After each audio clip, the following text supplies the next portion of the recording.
In this video, I'm going to show you how to add links to text in Miro. So I'm going to go ahead and click on the text icon here on the left and just simple type in the word link, right? So let's say that's it.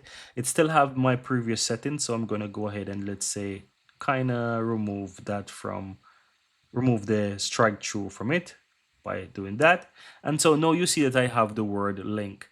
Now if I want to add a link to it, just go ahead and click on the text, and here you have the option that says insert link, and here I can type in www.google.com, for example, and click on apply, and here you can see that the link is now added. Now one cool thing is that if the link is added and you know that it's in blue by default, if you don't like the color, you can highlight that, and you just want to change the text color to whatever you want. It's not going to change the link is going to still be there, but it's just that it doesn't give you that blue color as is, but link is there. Once I over it, you can see that it's there.